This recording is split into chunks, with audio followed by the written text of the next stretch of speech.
Yes, this is the day that the Lord has made. We shall rejoice and be glad in it.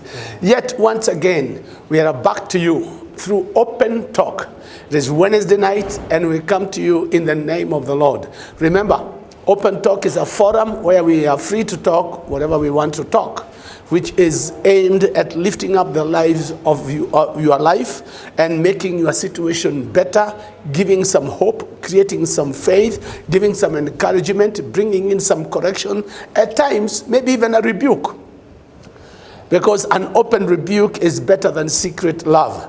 And we always bring greeting, we always bring guests who will come and be with us and give us their story, praying that out of their story, you will be able to get something that will lift you up, something that will stir up the real you in you, so that the real you in you may come out.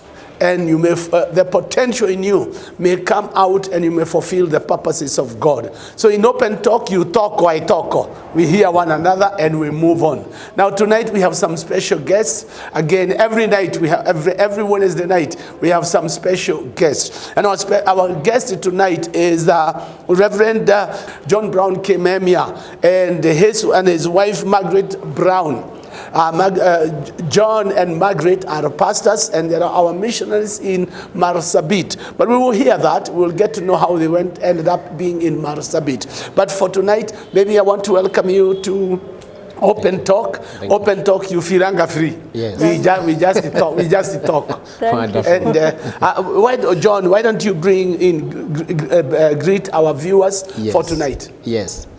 Well, I take this opportunity, first of all, to thank you so much, my bishop, even for this opportunity, this invitation to come here, hear our stories. To us, this is great honor. It is privilege, and we thank you so much. It's a dream that is coming true. We've been desiring to be on air sometime in our lives, and I see it now happening here. Today, this Wednesday night, I thank God for you and for the opportunity.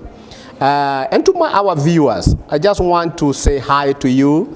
May you receive greetings from the missionary from northern Kenya, all the way from Charubi Desert, doing the work of the ministry in that area. And I am very sure that you will be inspired by our stories, our testimonies.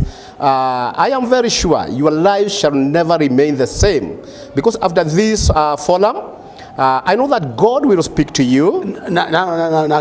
Just before you move on, I want Margaret first of all to bring greetings. Oh. Then we hit the road.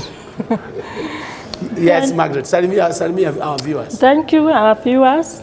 We say thank you because of this opportunity.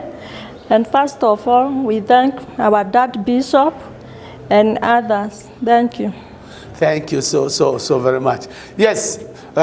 John Brown Kimemia. Yes. That's not a short name. Yeah, sure. John Brown Kimemia. Yes. Wow. You look like me. You know, many years ago, I had a forest of names. I was Marcus, Antonius, Henry, Kubai, Olympic, Karaoke. Yes. 6 of them. Wow. But now I'm just left with my karaoke. Amen. So, tell us, John, yes. Where were you born? Wow, I'm born from Kiambu, Gatondo Sub-County, Gatondo South, just some few kilometers from Gatondo town, in a small village called Hadege.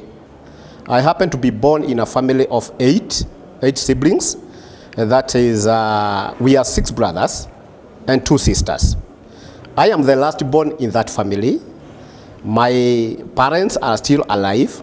My father is at 95, and my mom is towards 90.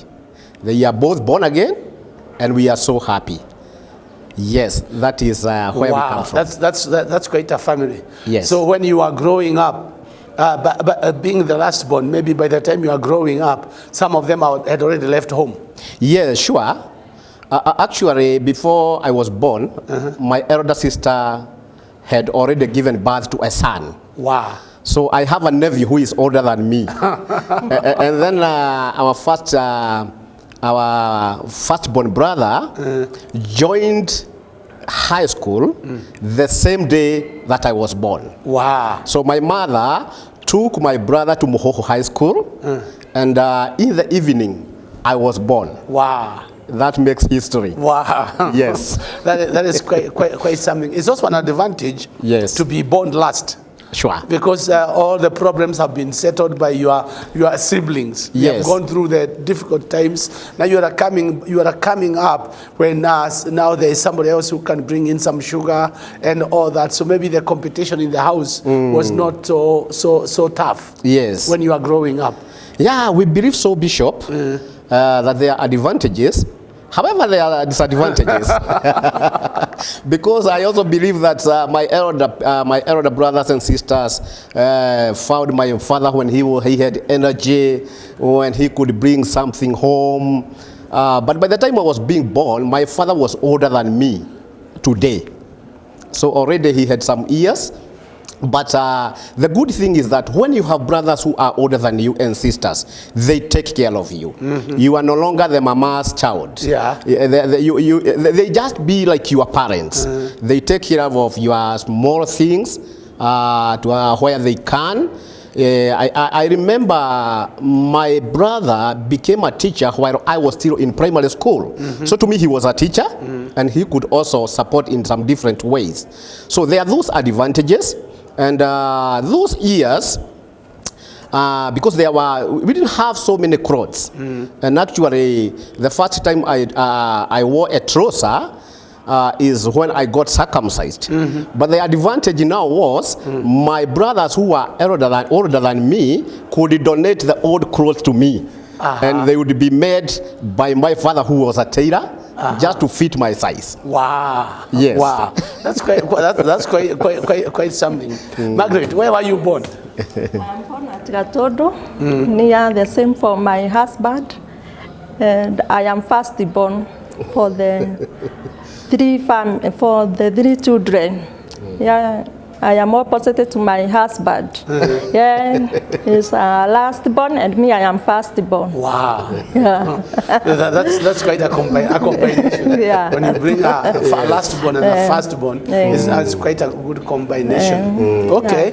So you went to school in Gatondo? Yes, I went in. I schooled in Gatondo. Both my. Did you grow up together? Did you know one another, or not the same village? Not really. Because from my place to her place, you go some few ranges. Okay. So she's like about 5 kilometers away. Okay. You have to cross like 2-3 rivers before you get to her place. So during our early days, we didn't know each other. But now when we are teenagers, we could meet in church. In Sunday school, and to some point we could meet during the youth services. But those are early days. In high school, we were not. There was no relationship. Okay. And we didn't even think that at any point we would come together. But we used to meet during our teenage. So you said you went to Gatondo? Yes. I schooled in Hanadege Primary School. Up to class 8. Then I was admitted at Itulo High School, which still is in Gatondo. That is like about 10 to 15 kilometers from our home place. It was a day school, so we used to walk all those kilometers in the morning and sometimes in the evening.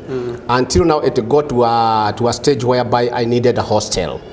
Those days in Itulo High School, there were no hostels inside the school. We used to rent a hostel outside the school. You would go with a bed, a stove, and everything. So you would just make your own meals, and then you go to school. That is where I schooled until later now. After Form 4, I was not able to proceed with my school immediately. Of course, I didn't score good marks to take me to the campus immediately. I had to bridge. I had to boost my education. And since, like I said, my father was a bit old when I was born, so immediately after Form 4, he resigned from tailoring. I remember he called me and he told me, now my son, you can see I'm getting old. I was waiting for you to finish Form 4. And now that you have finished Form 4, I feel that my work now is over.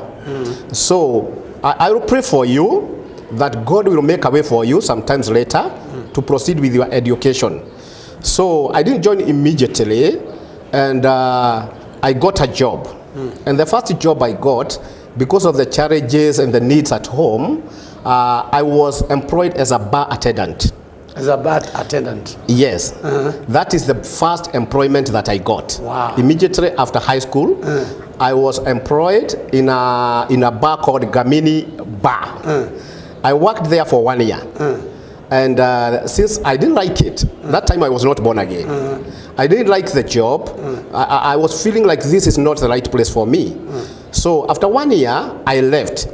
And I went to another area. I started working in a coffee factory, just next to our home. I worked there for some times. By the grace of God, I managed to save some money. And now I approached my older brother. I told him that I would want to join Thika Technical. I wanted to do a diploma in mechanical engineering. And he was very much willing to support me. So he took me there, but only for 2 terms. Then after 2 terms, he was transferred from where he was working. That time he was working at Coast, Voi. So he was transferred. And it was difficult for him to get the salary because the salary was being sent to Wudani. The technology that time was a bit low. So his salary was delayed for more than a year, being sent to Wudani. He could travel, try to get his money, he couldn't. So I had to drop out at second term. I didn't proceed from second term. And because now of the needs and the issues, I felt so much rejected. I felt hopeless. And I decided now I will do anything that comes along the way. So I moved again from Thika. I went near a forest in Gatondo. I was employed as a shaba boy. But I was being hosted by a friend who had a kiosk that he could cook mandazis and chai and mandodo.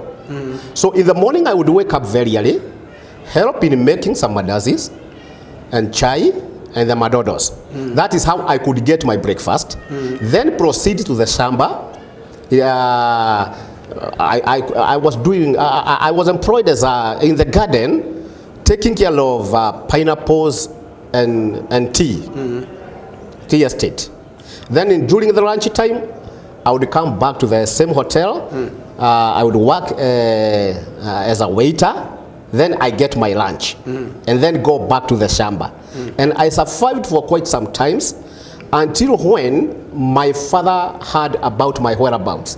He realized that I was no longer in school and I had moved to another place. So he sent a message to me that he would want to see me. I went home and I met my dad, and he told me, my son, I think what you are doing is not right. I know the potential in you, and I know that you would like to go back to school. Only that I am not capable, but me being a tailor, that is my father now, me being a tailor all through my lifetime, I would advise you to go and do tailoring. So he took me to a friend in Gatondo town and introduced me to him. And he told his friend, this is my son. I don't have money to pay for his course, but kindly help him. But I remember he added some more words. He said, let him be here for the time he will be here, but I know this is not his passion. I know he wants to go back to school. And that is how now I joined tailoring. I worked in the field for quite some times.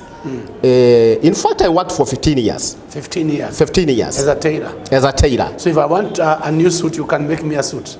For sure. You are the tailor who fixes the karakas? Exactly. Exactly. Okay. I worked in the local place. Sometimes I got employed within the industry area. And later here in town, I was employed by a Muhindi to make suits. Okay. Yeah, I became an expert. I became an expert. Then I continued like that until now, when a time came that after I got born again now, I got born again. Did you get born again in Gatondo, or when you were working for the Muindi in Nairobi, or when did you get born? I got born again when I was working in Australia. I remember I went home one weekend. I had some few coins.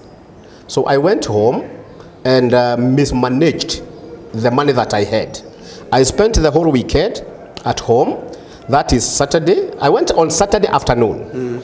I was there Saturday wasting my money. Sunday, Monday I didn't go back to job. I wasted my money. Tuesday, and then on Wednesday, I decided I needed now to come back to the Muindi. I was not sure whether I could get the job, but I decided now let me go back and look for an opportunity. On my way very early in the morning, around 6 in the morning, because I had to walk all the way from Handege to Gatondo, look for a friend who would pay a ticket for me to come to Nairobi. That is when I met a brother who was of my age. And he had got born again a year before. He started preaching to me, and he had the good message about Jesus Christ and how he can change my life. So by 7, we were at Gatondo town. There was a small room somewhere where people would gather in the morning and do their morning devotion. So he took me direct there. He told me, I will pay you a ticket, but before you go, let's go and pray in that small house. I think it belonged to Public Works. Yes, but it was open for the community. Then immediately we entered, I felt I needed to get born again. And he prayed for me, and I got born again. I never went to the Muindi. Immediately I got born again, he was so happy with me that he told me, you want to go back to Nairobi. I will employ you today. He was doing something in the market.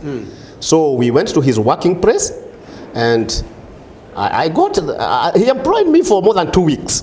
He made sure I didn't go back to Nairobi because he was avoiding bad company. And he discipled me, he took care of me.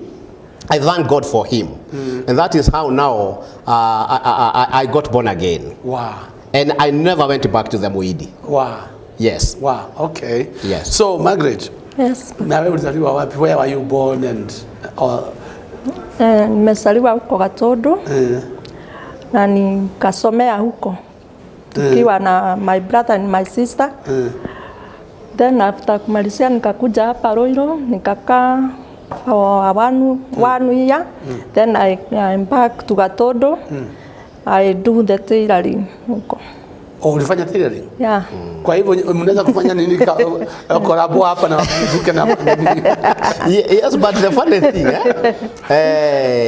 she was doing tailoring, yes, and I was doing tailoring at Gatondo, and we used to meet along the way, almost daily. In the morning we are walking together, we would talk and chat and go, but we had no idea yet. So the things of our relationship came later, when we had now separated. Allah. Yes. Okay. Many years later. Yeah. So ulifanya tailoring huko, ulishonea watu nguo huko? Kabisa. For 10 years. Hapo Gatondo? Yeah. You know, I have a sister of mine. Yes. They used to be somewhere in Karinga. Yes. It's called Karinga. I've worked there. Yeah, maybe walikuja mkawashonea nguo na maybe bila kujua. Okay. Yes. So baada ya kufanya tailoring for miaka 10, what happened? Nilirudi nyumbani, nikakaa ndio tulikutana na pastor. Okay. Haya, mlikutana wapi? Yes, okay. After so many years, tumeachana. Mimi nimeenda Nairobi, na yeye amebaki nyumbani. Nilikuwa tu ninaenda, ananiona, na mimi namuona. Na ikafika tu wakati tukaanza sasa kuona tukaanza kusikia kuna kitu tofauti. So, nilienda kasi karibu na kwao. Yes. So tukapatana pale na tukawa sasa na uhusiano that led to marriage and we got married in 1996. 96. Yes, 1996. Hapo Gatundu. Hapo tu Gatundu. Sasa wakati huo mumeokoka ama bado? Tulikuwa tujaokoka. We got born again 1 year later. Yes. Okay, so by the time unakutana na huyu ndugu tayari tushaoana. Tushaoana. Na mnaishi huko Gatundu? Yeah. Mimi sasa ndio nilikuwa nafanya kazi kwa Muhindi. Na yeye anafanya Gatundu. Ala. Yes. Oh, okay.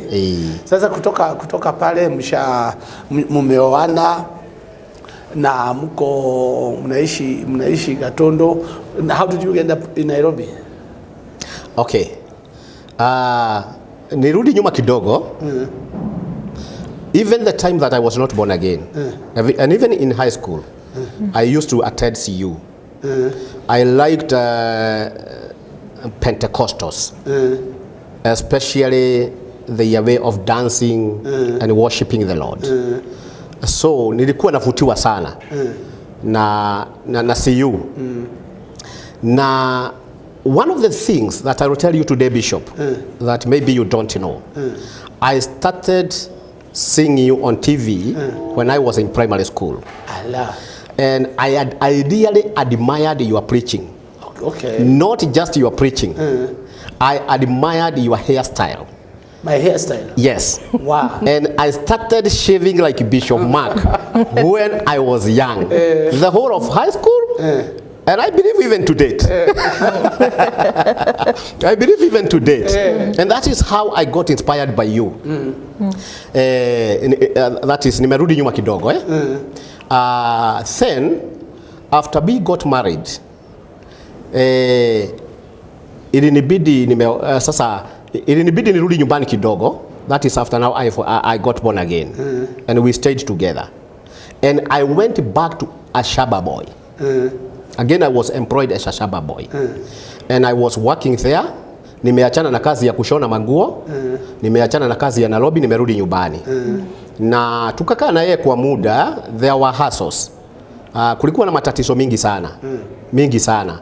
To a point whereby we felt that we couldn't stay at home any longer. Tukalenti nyumba hapo kwa town ya kwetu.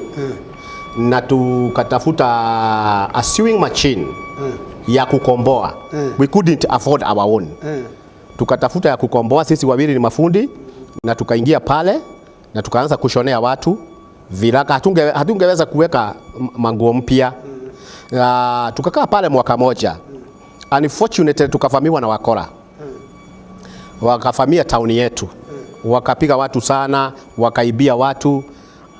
Some of them wakakatakatwa. Tulikuwa tumejifungia kwa nyumba because tulikuwa tunakaa ile nyumba tunafanyia kazi. Na tukiwa ndani tulikuwa tunasikia duru ikiwa kubwa sana nje. So and not very far from our home.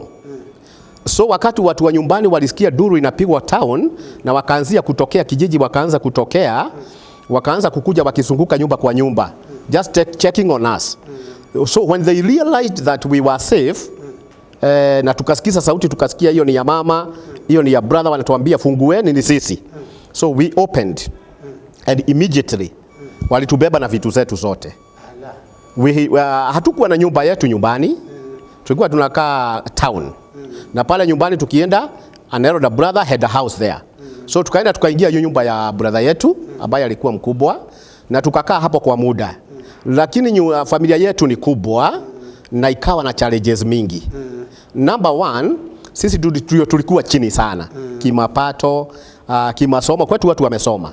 Kimasomo tuko chini, and we felt that we were the odd people out. We couldn't survive there. So we decided to move and go to another place. Now we moved to another place towards the forest. A place called Mary. There's a place called Mary. We went there. We were employed to pick tea. Hiyo ndio kazi tulifanya. Tukaanza kuchuna majani. na tukasukuma maisha hivyo. Saa hiyo tumeokoka. Na nimeanza kuhubiri. I was preaching. I joined the Deliverance Church. Tukaanza kuhubiri na tunachuna majani chai. Maisha tena ikakuwa gumu sana. We couldn't afford 400 to pay house rent. I remember there is a time we stayed in that house for 4 years.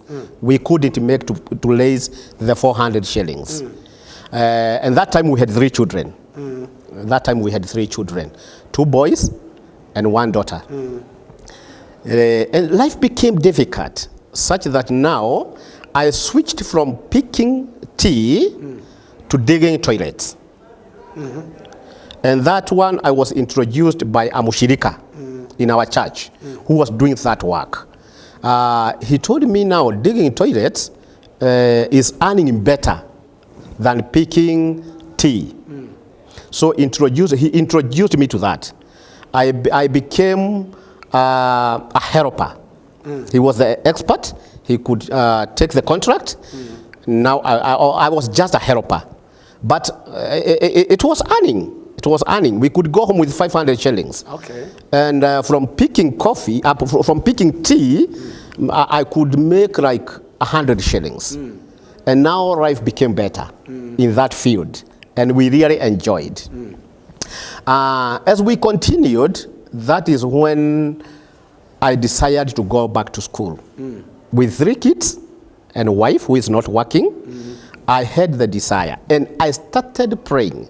I remember I fasted for not less than 21 days. I just want to go back to school. And by the grace of God, there came Koreans, all the way from Koreans. They had a Bible school called Grace College of East Africa in Karen. And they said they would want to educate needy ministers. Of course, with a theological course. So, just through connections, I was offered that opportunity to go and study a diploma in Bible and theology in Karen. So I left my wife. To some point I felt this is an opportunity. Yes, I have been praying, and they were sponsoring tuition fee, accommodation and food, books, and sometimes they would even send clothes all the way from Korea. So it's only that they were not giving money. And now I had my family as a breadwinner. So I felt like this is not the right time to go. I shared with my wife. This is an opportunity that has come. We have been praying all through. But now on the other side, I'm wondering how you will survive. I like my wife. She challenged me that day. Because she told me one thing. She told me, I want you to choose between 2 things. Number 1, you go to school, we remain with God. Or we remain with you and send God to school. You know, that to me, I became so emotional. Utuache na Mungu, uende ukasome.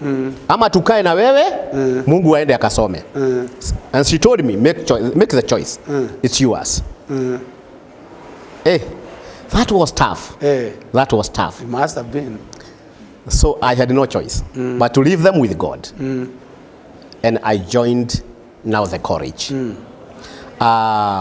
Life was not easy, especially back at home. They could sleep hungry. I remember they could sleep hungry. They couldn't pay for the house rent. She's not an expert in picking tea because from where we come from, we grow coffee. Okay. So she was not an expert. A kilogram of tea was being paid, I think, 4 shillings. And she could pick like 10. And with these 40 shillings, she had to feed the family, take them to school. And sometimes I could come back home on a weekend, and she would provide for my fare back. So she really encouraged me. And I took it as an opportunity. I went I continued with my education. The first semester, I came back home. We worked together in the shamba. The second semester, and then the third semester, the first year, life became hard. I remember there is a day I walked from Karen to Bomas.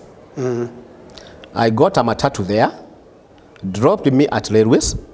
I walked from Lerwes to Gara, where I could get matatus to Gatondo. I just looked for a friend to pay for my ticket to Gatondo town. I remember I got one who paid, and I got at Gatondo at around 7 p.m. Because this was after classes.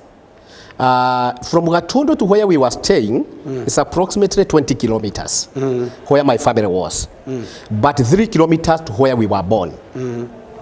I remember walking now the 3 kilometers. Then I entered my mother's house. I just said hi.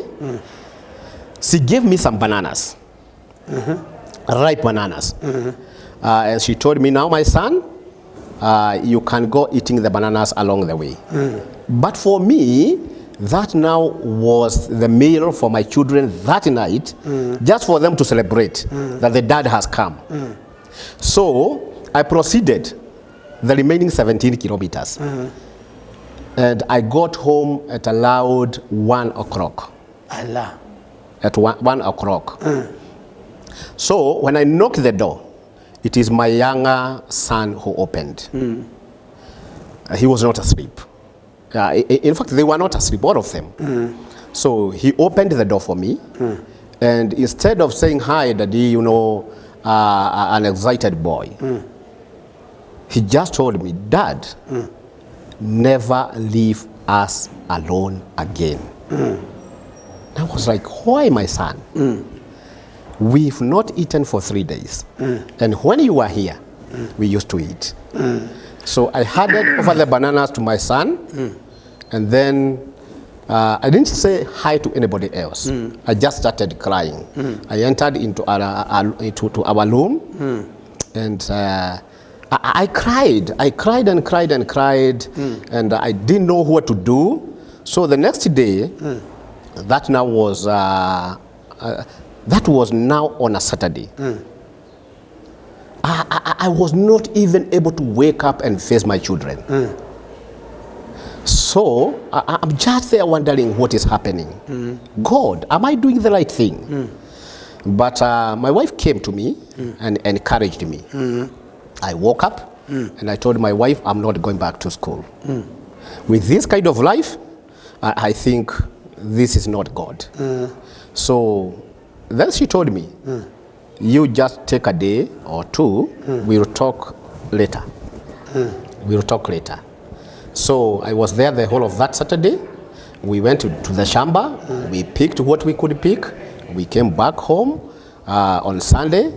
I think we didn't even go to church. We didn't even go to church. We were in the house. I was supposed to go back on Monday, I didn't. I was yet to make the decisions. And then on a Monday morning, she wakes me up very early at 5. You know, it's your time to go. I was like, no, I'm not going. I'm not going. I better we continue with my digging toilets and feed my family. She repeated the same words. Remember what I told you. You leave us with God and you go to school. Or you stay here and God will go to school. I felt at this point she had pushed me too much. Too much. But I just obeyed. She gave me 50 shillings. So with the 50 shillings, I was able to get again to Gatondo. And from Gatondo, I connected with a friend who helped me to get back to Nairobi. Just like that, and finally I got back to school. And when I got there, then immediately I got back to the school by the grace of God. There were elections. We were electing the college leaders. And I was appointed to be the college chaplain. Allah. regardless of what I had gone through. And now I was like, God, katikati ya hawa watu wote, some of them were driving. They were coming to school driving. Some of them had money. They, you know, they had good drive. Why me, God? I went on my knees.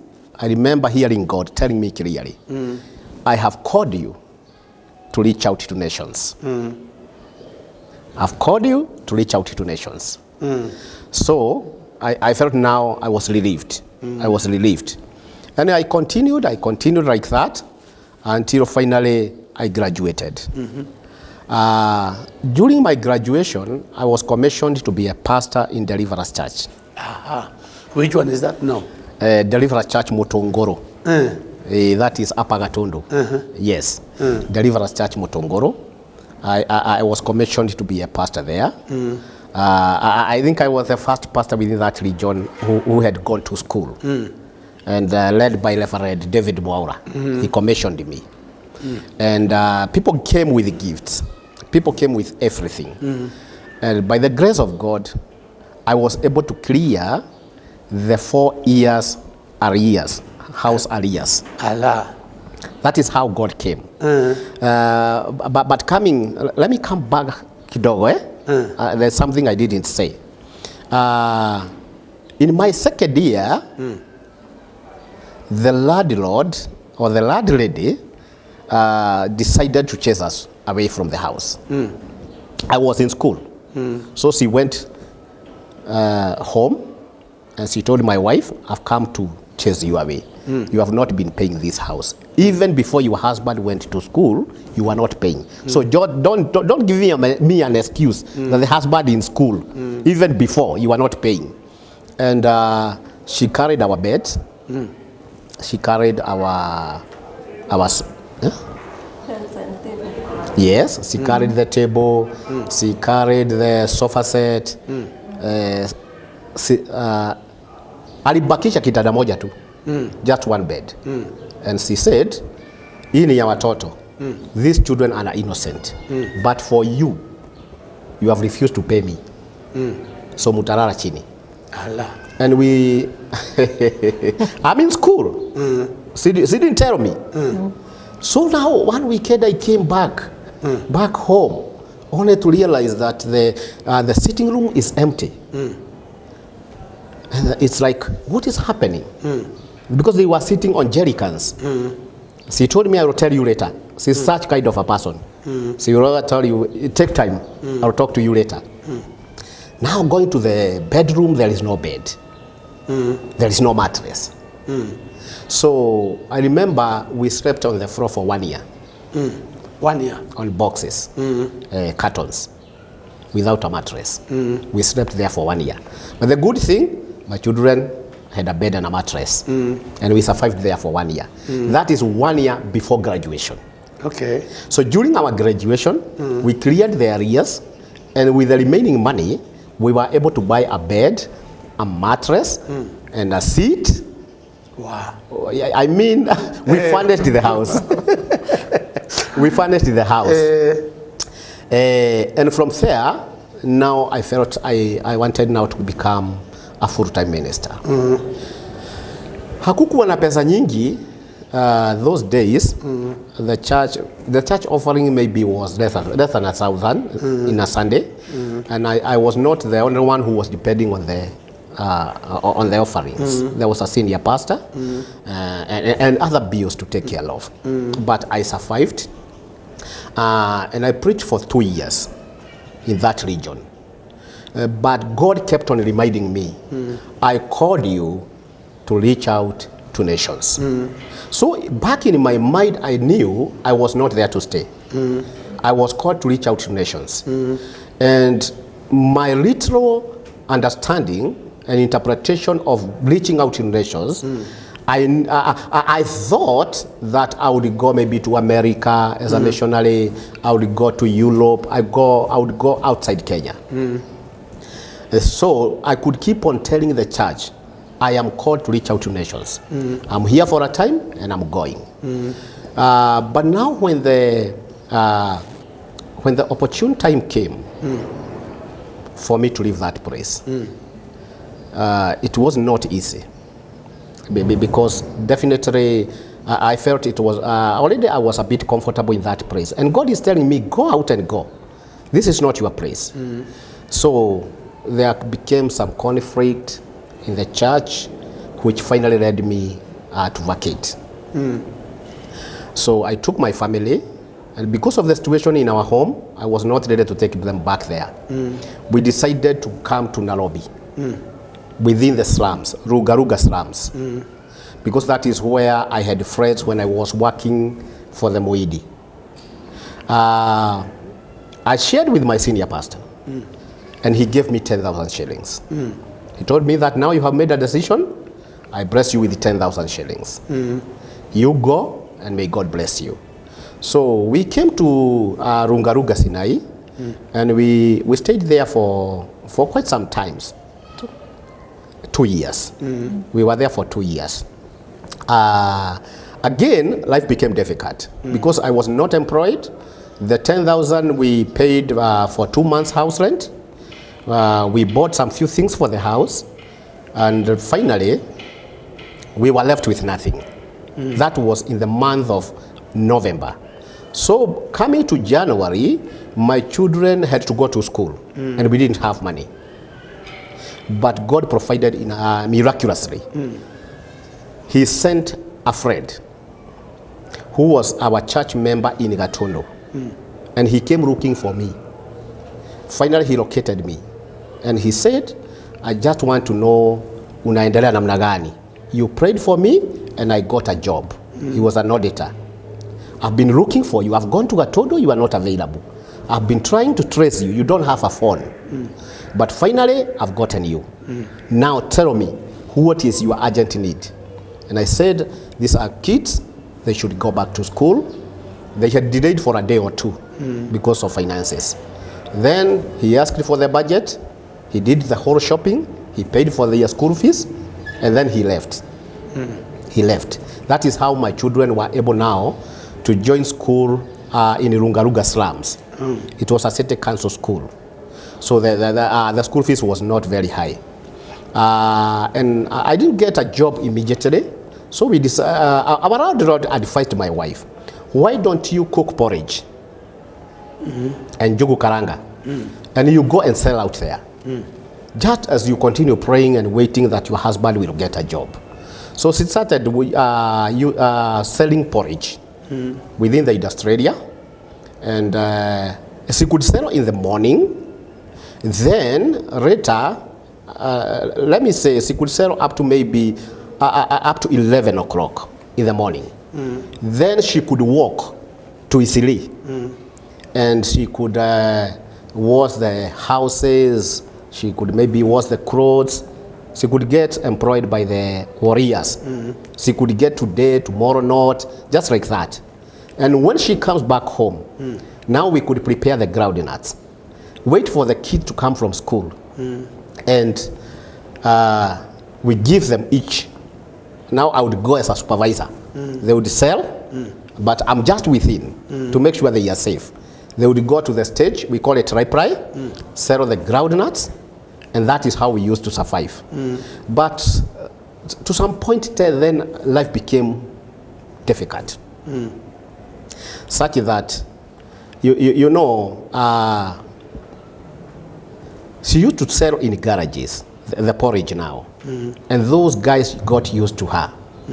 They started harassing her. And she told me one day, I want to go back to that job. These men are really harassing me. Let's pray that God will provide something else. And she came back home. At that stage, our children who were in primary school, I remember they would go with an empty dish because there was a school feeding program. So they could go, serve quickly, eat quickly, refill the dish, and bring it home for mom and dad for quite some weeks. Okay. That is how we could survive. Yes, they couldn't eat supper. They could go eat lunch, fill the dishes, one for me and one Wow. for my wife. Well, that is wisdom.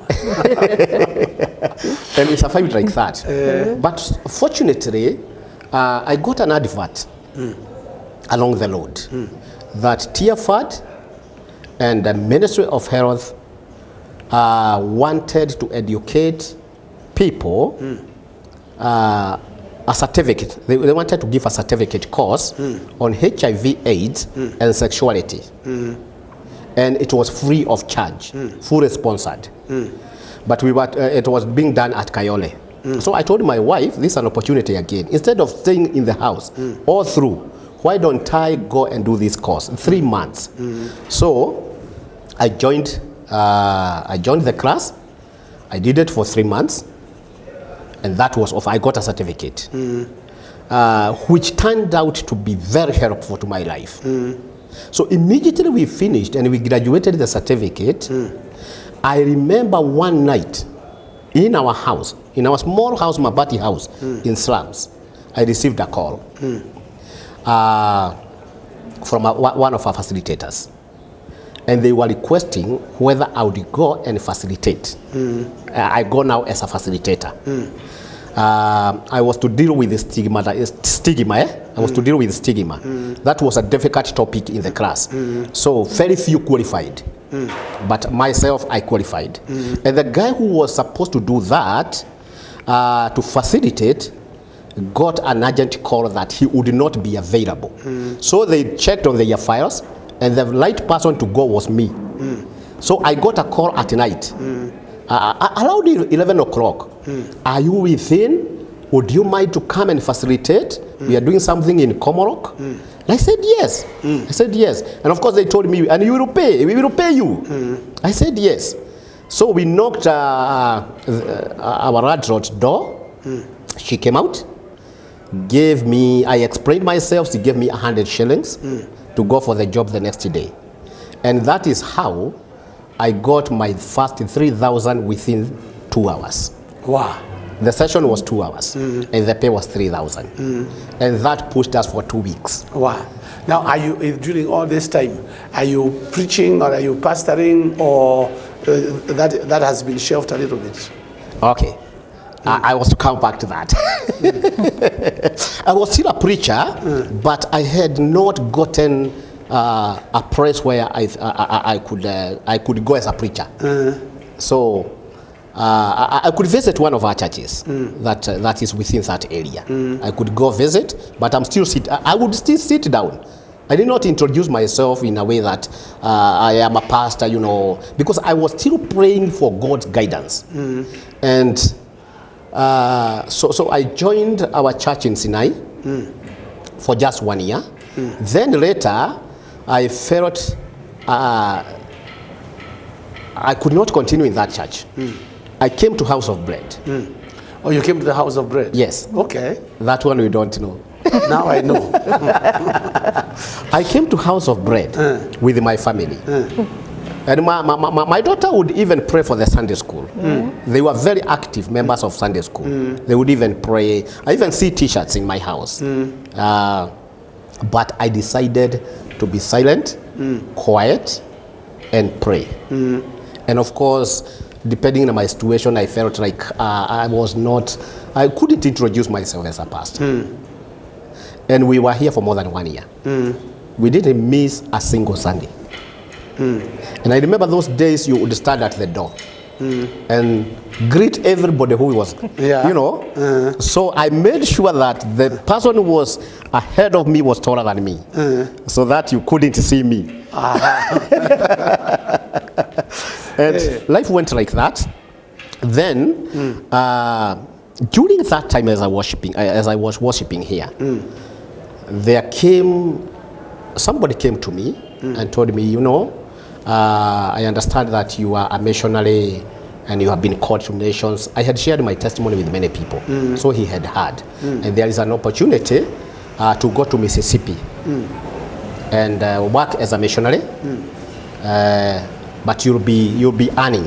And I said, yes, that's what I need. I thought that was a confirmation of my calling to the nations. And we started processing some few documents here and there. But at some point we had to do a harambe to help me. So, and I had to do it back in the village. So I went back in the village, I met some of my brothers and my friends, I shared with them what was happening, and we determined the day when they would bring money together just to help me to go out. But Bishop, let me tell you, if it is not God's will, it won't go through. We waited until the last day, only to realize that only 2 people came for the harabi. My elder brother and another friend. Even my other brothers did not come. And we were shocked. We were shocked. Only to realize that a week before, there were rumors in the village that I was planning to call people. Oh, okay. Yes, I was not going anywhere. I just want to call people. That is how it went. Wow. I didn't even get 1,000 shillings. Now, okay, let's come to this, because I also realize our time is so much gone. Okay. How do you become a missionary to Marsabit? Yes. Now, during my stay here in House of Bread and Sinai, I met with a friend who listened to me and understood me well. And he was doing a degree in East Africa School of Theology. He told me there is an opportunity to go for a mission exposure in northern Kenya.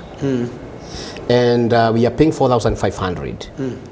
And because you have been saying you are a missionary, I think this is a time that you need to go out. He paid for me. He paid for me, and we went together.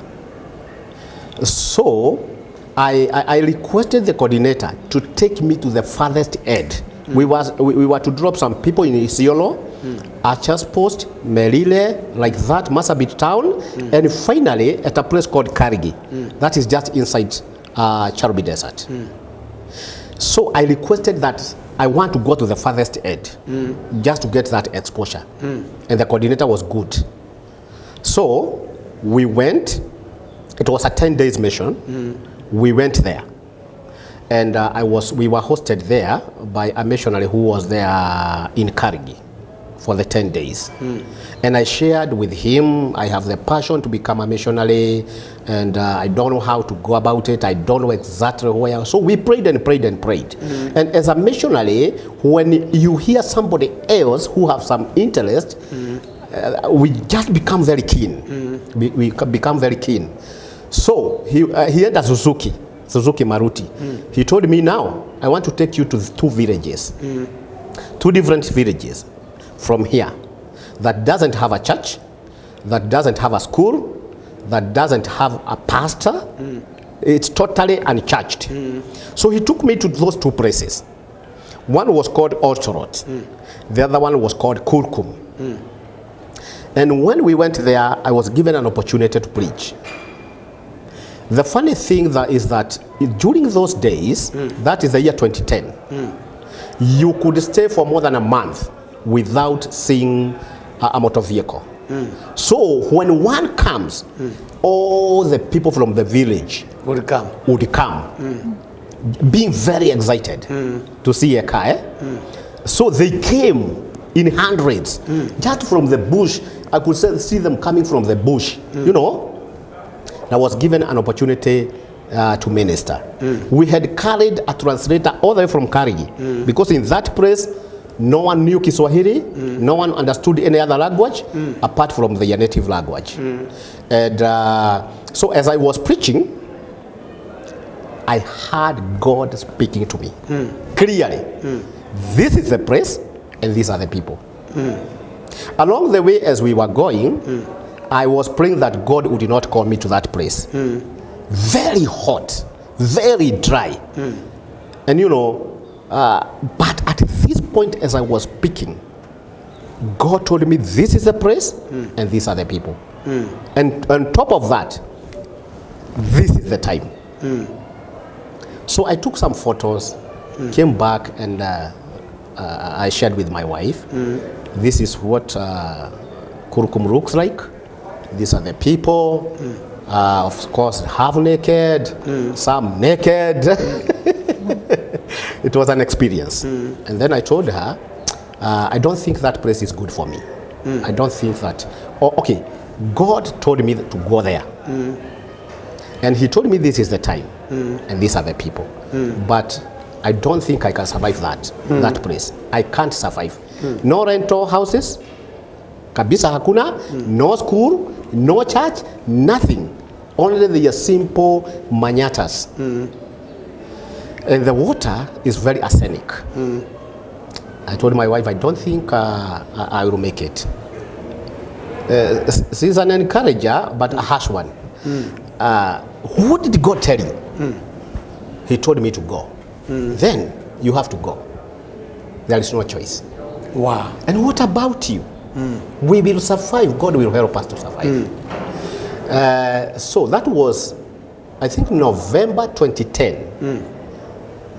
Immediately we started preparing so that I could go. So we invited friends. They came together. We managed to raise like 30,000 shillings, but I couldn't leave them in the slums. The life in the slums without a father is a terrible one. So I had to move them from the slums, and I moved them to Wangige. To? Wangige.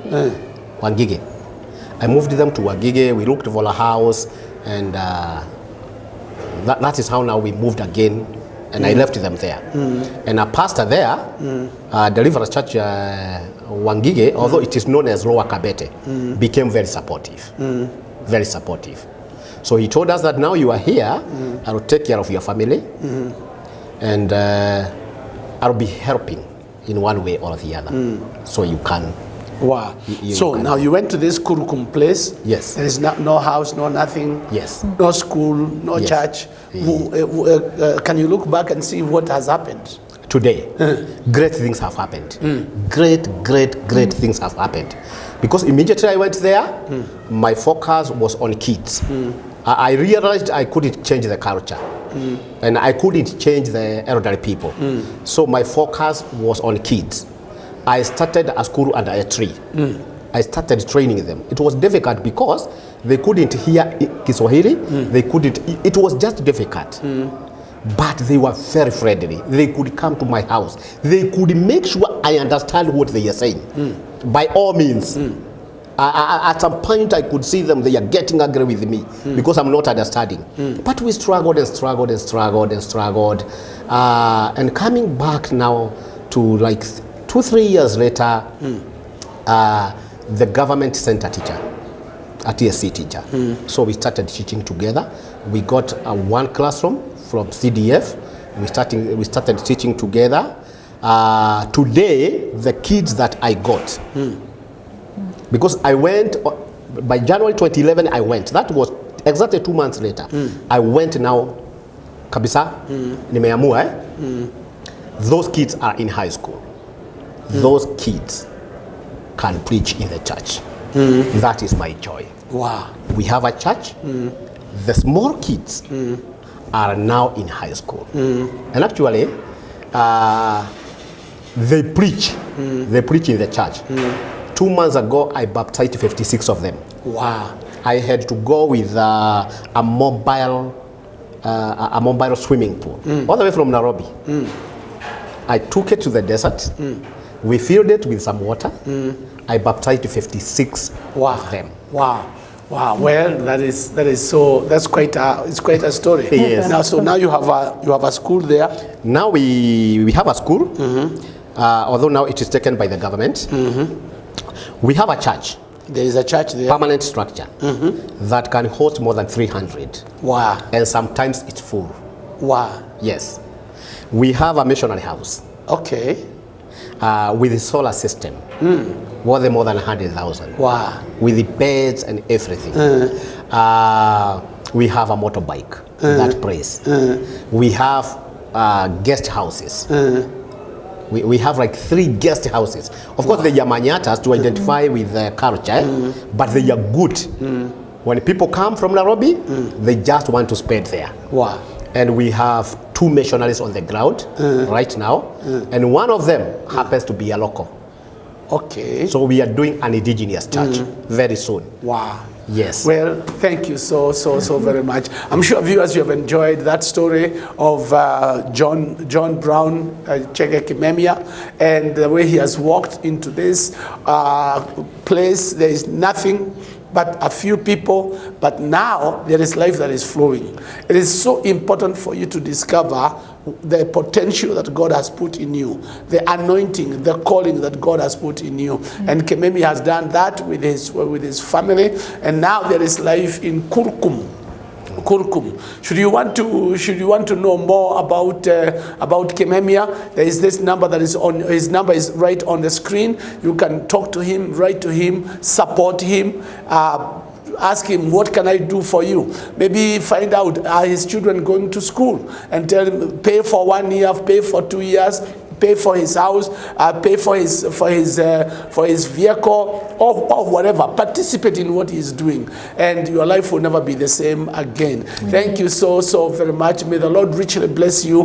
This is again Open Talk with your pastor and your friend Bishop Mark Karaoke, coming to you from One Accord Television. Want to say thank you so much for the Kimemias. Thank you. Thank you so much for the coming. Thank you for the sacrifice. May the Lord reward you. May you serve him, because you cannot serve God in vain. And enjoy yourselves in Kurukum. We are coming. Amen. You're most welcome. Come to Kurukum. Amen. And see what is going on. Thank you so very much. God bless you. We'll see you again this coming Wednesday, same time, same place on Open Talk. God bless you.